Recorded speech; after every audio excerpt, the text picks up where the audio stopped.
Star et oui, Daddy aussi là, ce sont les effets de la proximité. Hein. Brazzaville et Kinshasa sont les capitales les plus rapprochées au monde. Et voyez-vous que ça se reflète également ici. Il est bien normal de voir les Congolais saluer ici le président de la RDC, la République démocratique du Congo.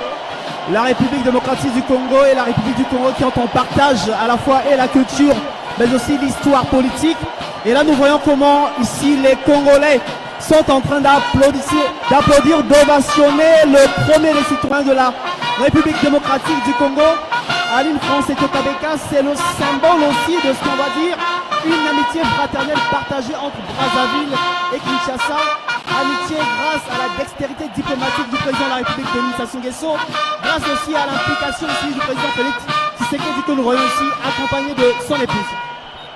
Voilà les fouilles de la proximité qui se traduisent ici au stade de Kinshasa par cette arrivée solennelle du président Antoine Félix Tshisekedi de la RDC, vous l'avez dit, hein, c'est grâce à cette proximité car c'est là et rare au monde de voir deux capitales de deux pays être aussi proches comme Brazzaville et Kinshasa.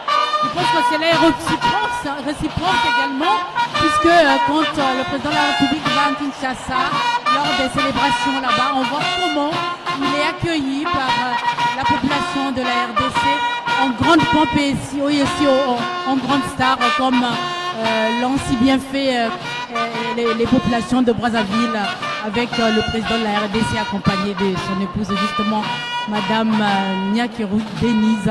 Et on signale également qu'il y a eu il y a quelque temps un jeu entre les jeunes au niveau du net qui faisait des approximations entre les prénoms du président de la République de la RDC, celui du Congo avec leurs épouses Denis et le président, le nôtre, le prénom c'est Denis et la première dame de la RDC Denise et le président de la RDC son prénom Antoine et notre première dame c'est Antoinette. Vous voyez, la proximité se sent un peu partout par le hasard de l'histoire, c'est à saluer en tout cas. On va dire jeu d'anagramme et Ben Opena a si bien fait de signaler l'effet peut-être de la proximité diplomatique. Justement, les deux peuples se connaissent très bien. Et pour ceux qui connaissent bien Brazzaville, sinon Kinshasa, et là où nous sommes, en tout cas, vous avez une vue panoramique sur Kinshasa et c'est impeccable.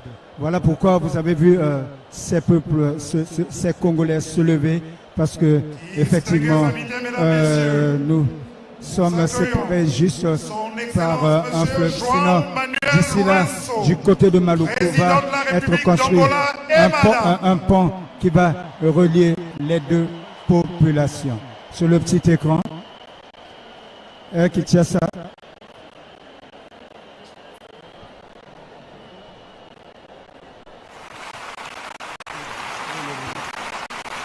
C'est l'arrivée ici du président angolais.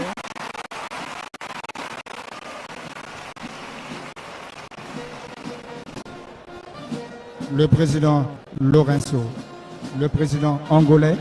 Et ce pays a également une histoire avec la République du Congo. Du côté de Pointe-Noire, en passant par le Cabinda, vous arrivez en Angola. Et le Congo a fortement contribué à l'indépendance de ce pays, on se souviendra. Et aujourd'hui, nous avons de très bons rapports avec ce peuple angolais. Ce pays qui s'étend sur une superficie d'1 246 700 km², avec pour capitale Luanda et une population de 19 625 353, un peu plus que la population congolaise. Et la langue officielle là-bas, c'est le portugais. Et ce pays fête sa fête nationale, pour me rappeler, le 11 novembre. Il faut dire que l'Angola, c'est sur le plan économique un géant pétrolier. Il doit être parmi les 5 pays producteurs de pétrole et sur qui fonde sa richesse. championnat, il faut également le souligner que les relations entre le Congo et l'Angola sont excellentes. Le Congo est frontalier à l'Angola par le département du Niari et de même que par le département du Kwilu. Le Congo, l'Angola et la RDC sont unis à travers la boucle de l'amitié énergétique afin de mutualiser les unités de production d'énergie pour que l'énergie électrique produite au Congo soit consommée en Angola, de même qu'en RDC. Oui, Nevi, vous évoquez ce problème relatif aux défis énergétiques qui concerne bien les pays de l'Afrique, parce que, voyez-vous, le potentiel africain est de 160 000 mégawatts et nous utilisons juste 53 000 mégawatts. Et la RDC et l'Angola sont bien placés justement pour relever cette capacité. La RDC, surtout avec le Inga. Adama Barrow, président de la République de Gambie. Le Congo entretient de bonnes relations non seulement avec les pays de la sous-région Afrique centrale, mais également avec les pays de l'Afrique de l'Ouest. La Gambie est un pays de l'Afrique de l'Ouest qui a 11 300 km² avec pour capitale Banjul. Sa population est estimée à 1 967 709. La densité de 174,1 habitants au kilomètre carré.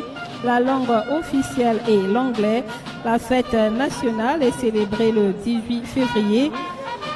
La devise gambienne est le Dalasi avec pour indicatif téléphonique le 220. La pluralité des chefs d'État africains qui arrivent en ces lieux ne traduit qu'une seule chose, les bonnes relations entretenues entre ces États et notre pays, le Congo, dont la diplomatie ne cesse de rayonner au niveau international. Oui, Nevi, à propos du président gambien Adama Barrow, il faut indiquer que Adama Barrow est arrivé au pouvoir le 19 janvier 2017 et il a été réélu pour un deuxième mandat en 2022. La prochaine élection présidentielle en Gambie est prévue en décembre 2026, donc juste dans quelques mois. La République. L'arrivée en grand nombre de différents chefs d'État africains à Brazzaville traduit également l'état de santé de la diplomatie congolaise qui se porte très bien. Le Congo est en bon terme avec tous les États. Le Congo a des relations d'amitié, des relations de fraternité avec tous les États africains. Et le président Denis Sassou Nguesso, qui sera donc investi aujourd'hui, a également lui aussi, sur le plan personnel, des relations d'amitié avec de nombreux chefs d'État africains. On peut quand même les citer, par exemple, le président de l'Équateur guinéen, Théodore Obiang Nguema Bazogo,